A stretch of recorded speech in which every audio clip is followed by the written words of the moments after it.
सुबह की राम राम दोस्तों, क्या हाल चाल है। पुराने वीडियो को आगे बढ़ाते हुए आज मेरा सवाल है हमारे लाडले विधायक से कि आपने ऐसा कौन सा काम किया है जिसके लिए आपको उत्कृष्ट पुरस्कार दिया जाए। परंतु मैं आपकी पुरानी चीजें, सड़क, नाली, टंकी फंकी में जाना नहीं चाहता, अपना मुंह खराब करना नहीं चाहता। मेरी आपसे एक ही गुजारिश और एक ही बात कहना चाहता हूं आपसे, मुझे एक चीज बताएं कि बाप नुमा जिला खंडवा आज वेंटिलेटर पे है। बच्चा नुमा बुरहानपुर जिले का बच्चा नुमा बुरहानपुर आज तरक्की की ऊंचाइयों पर जा रहा है। अब मैं संचय में हूँ कि ऐसा कैसे हो सकता, बाप वेंटिलेटर पे, बेटा ऊंचाइयों पे जा रहा है। मैंने बहुत देर सोचा, जब मुझे पता चला कि हो सकता है वहाँ के नेता मंगल ग्रह से आए हो या फिर वहाँ की जनता को सिर्फ शहर हित, शहर विकास से प्यार हो। वो न किसी पार्टी को समझती, न किसी विधायक को समझती। उनके लिए तो शहर हित बहुत जरूरी था, इस पे वो अड़ंगा रहे और आज वो विकास के लिए दौड़ा जा रहा है। यह चीजें तो शहर की नादान जनता जनार्दन को सोचना चाहिए कि हम भी पढ़े लिखे हैं तो हम पीछे क्यों और वहाँ की जनता आगे क्यों है, कारण क्या है। लेकिन आपको आभा मंडल में लिया कि हमारे विधायक जी सरल स्वभाव के धनी हैं, सीधे साधे हैं। मान लिया मैंने, बाकी ऐसे सीधे साधे का अचार बनाएंगे। फिर मैंने इनकी सरलता पर विश्लेषण करके सोचा कि सरलता होना चाहिए मतदाता के ऊपर। आम जनता के लिए विधायक का कर्तव्य है कि जनता के लिए उनका स्वभाव सरल रहना चाहिए और अधिकारियों के लिए कड़क होना चाहिए। लेकिन यहाँ तो पूरा उल्टा है। जनता जनार्दन गांव से आती किसी कार्य के लिए विधायक जी के घर के बाहर बैठी रहती है, लेकिन विधायक जी ऊपर आराम से बैठे रहते हैं। फिर आते हैं शांति से नीचे, पहले अपने आभा मंडलियों से मिलते हैं, उसके बाद समय बचता है तो उनको टाइम देते हैं। ये उनका सरल स्वभाव। और अधिकारियों के सामने उनका स्वभाव कड़क होना चाहिए, तो वहाँ यूँ करते हैं, जी सर देख लेना, काम कर लेना। तो ऐसे स्वभाव को चाटेंगे क्या विधायक जी? ऐसे स्वभाव को चाटेंगे क्या? एक वही स्वर्गीय हुकुमचंद जी यादव थे, जब कांग्रेस का शासन था, झांकियों में झांकी मंडलों को प्रशासन ने प्रेशराइज दबाने की कोशिश करी। वो व्यक्ति सुबह 6 बजे उठकर आया है, वो किसी पद पे नहीं था, बीच चौराहे पर आया और जनता जनार्दन के साथ खड़े होकर अधिकारियों से वार्तालाप करने लगा। उस पर लाठी चार्ज किया गया, लेकिन वो डिगा नहीं। आज वो स्थिति है कि गांव की जनता आती तो आज भी उनके कार्यालय पे माथा टेकती है। ये बोया उनने। इसके पीछे आप जाओ, नगर निगम चौराहे पर एक आम सभा थी, उस समय कांग्रेस की सरकार थी और हरसूद के विधायक, उस आज के वन मंत्री, उस समय के विधायक, वो आए, उन्होंने भाषण दिया, उन्हें घेरा गया राजनीतिक दबाव में, उन्हें अधमरा कर दिया लाठियों से मार मार के। आज उनको उनका विधानसभा क्षेत्र भगवान जैसा पूछता है। ये होती है विधायकी। एक आप हो 17-18 का अगर किस्सा समझे अपन, बजरंग चौक पर पुलिस प्रशासन ने प्रेशराइज करा, भारतीय जनता पार्टी की सरकार थी ऊपर, लेकिन उसके बावजूद आप समर्थकों के साथ भाग गए। और वहीं जनता तो छोड़िए, आप ही के पार्टी का युवा पार्षद सागर आर्तानी अपनी झांकी और अपने साथियों के साथ फंसा रहा, लेकिन उसने निडरता से झांकी भी निकलवाई और अपने सारे साथियों को सुरक्षित घर तक पहुंचाया। ये होती है नेतागिरी। अब मैं आता हूँ मेरी भारतीय जनता पार्टी से, ये पूछने आता हूँ कि देवेंद्र वर्मा जैसा योग्य काबिल कोई दूसरा नेता नहीं है क्या भारतीय जनता पार्टी में?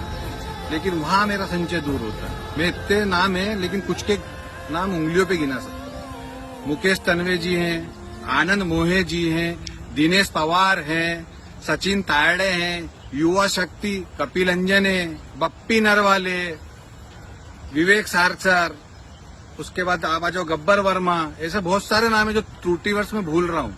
लेकिन क्या ये योग्य नहीं है? अगर ये योग्य नहीं तो ये क्या कर रहे हैं पार्टी में? क्या इन्हें मौका नहीं देना चाहिए एक बार भी? अब मैं मेरी उस बात पर आता हूँ जिसके लिए विधायक जी के समर्थक आंख लगा के बैठे कि केसेस पे झपट्टा मारे, कुछ गलत बोले। मेरे कुछ दोस्तों ने, कुछ जनता जनार्दन में से पूछा कि बहिष्कार क्यों करें, क्या विपक्ष में नेता नहीं है? विपक्ष में योग्य नेता है, लेकिन होगा क्या? आपके सामने डर का भाव, डराएंगे, अगर ये कांग्रेस को वोट दोगे तो ये हो जाएगा, वो हो जाएगा। पता नहीं ये जो लोकल नेता हैं कि वो सीरिया से आए, चाहे कुंदन मालवीय हो सीरिया से आए, हुकुम वर्मा जी हो सीरिया से आए, सुनील आर्य हो सीरिया से, वो आएंगे और जीतेंगे तो दंगे फसाद हो जाएंगे। अरे मूर्ख मत बनाना छोड़ दो, जनता जनार्दन है, नादान है तो क्या हुआ, कब तक बेवकूफ बनाओगे। और इसी जनता जनार्दन को मैं आज एक चीज कहना चाहता हूँ कि ये आपके मन में डर का भाव पैदा करते हैं, परंतु आप इन नेताओं को देखो या बड़े उद्योगपतियों को देखो, मुस्लिम समाज के बड़े उद्योगपति, बड़े व्यापारी प्रत्यक्ष अप्रत्यक्ष रूप से आपस में साझेदार है। जब उनको डर नहीं लग रहा तो हमें किस बात का डर, हमें किस बात का डर। हम राम प्रभु श्री राम के बच्चे हैं, हमें किस बात का डर है। विधायक जी धन दौलत जायदाद पैसा भाई बहन इस जगह पर कोई नहीं आता है, आता है सिर्फ आपका द्वारा किया गया कार्य एवं आपका नाम जो आपको अमर बनाता है। ऐसा कोई कार्य बता दीजिए कि आपका नाम हो। जब 15 महीने की कांग्रेस सरकार थी तो वही कुंदन मालविया जिनके घर पे अच्छे अच्छे भाजपा के नेता माथा टेकने जाते थे, क्यों कि वो योग्य थे, दबंगता थी उनमें, अधिकारियों को दबाने का वो था, वो जीते हारे वो उनका लुकआउट कारण था। जमीनी स्तर पे उनका बैकग्राउंड कमजोर था। मैं किसी की बड़ाई या तारीफ नहीं कर रहा हूँ, जो देखा गया वो मैं बता रहा हूँ आपको। मैं बबलू राजानी खंडवा से बुरहानपुर की शहरी तो शहर विकास जनता को नमन करते हुए आज मैं प्रणाम करता हूँ और उनकी छत्र छाया खंडवा से लगी हुई तो अपने आप को गौरवंती महसूस कर रहा हूँ। खंडवा की सरल और कुछ शब्द बोलूं बुरे आपको बुरे लगेंगे, बेवकूफ जनता से मैं एक चीज कहना चाहूंगा, ये माँ है, इस माँ ने आंचल फैलाया तो उस जन्म देने वाली माँ को जगह मिली, हमें खेलने के लिए बगीचा मिला, खाने के लिए अनाज जो पैदा होता उसके लिए खेत मिला। ऐसी माँ को हमने छन्नी छन्नी कर दिया। अगर अपने माँ बाप बच्चों को जरा सा कांटा चुभ जाता है तो कितनी दर्द होता है, कितनी पीड़ा होती है। अरे मेरे मतदाताओं, मेरे भगवानों, जाग जाओ, अपनी इस माँ को बचा लो, अपनी माँ के लिए कुर्बानी दे दो, कुछ भी करो, आपको जो योग्य लगे करे। अगर प्रत्याशी नहीं बदलते तो मैं मतदान का बहिष्कार करने का कह रहा हूँ कि आप मत दो, अगर आपको बहिष्कार करना है। और अगर आपको लगता है कि दूसरी पार्टी का योग्य उम्मीदवार है उसको वोट दो। मैं किसी की बड़ाई या किसी का साथ नहीं दे रहा हूँ, मैं सिर्फ विकास के लिए आपके हाथ जोड़ रहा हूँ, पैर पड़ रहा हूँ। मैं अकेला हूँ, मुझे उम्मीद है कि आप मेरा साथ देंगे, अन्यथा नहीं देंगे। अगर भाजपा रिपीट करती है तो फिर वही विकास निरंतर दौड़ता हुआ जैसा अभी तक चलता आया। हमें गटर में रहने की आदत है, हम गटर में ही रहेंगे। अगर मेरी किसी बात का आपको बुरा लगा हो तो मैं आपका छोटा बबलू राजानी आपसे माफी मांगता हूँ, लेकिन मेरी पीड़ा समझे, मेरी अकेले की पीड़ा नहीं, मेरे पास सब कुछ है, लेकिन दुख होता है उस माँ के लिए जिसके आंचल में मैं खेल के बड़ा हुआ हूँ। जय हिंद, वंदे मातरम, जय श्री राजा।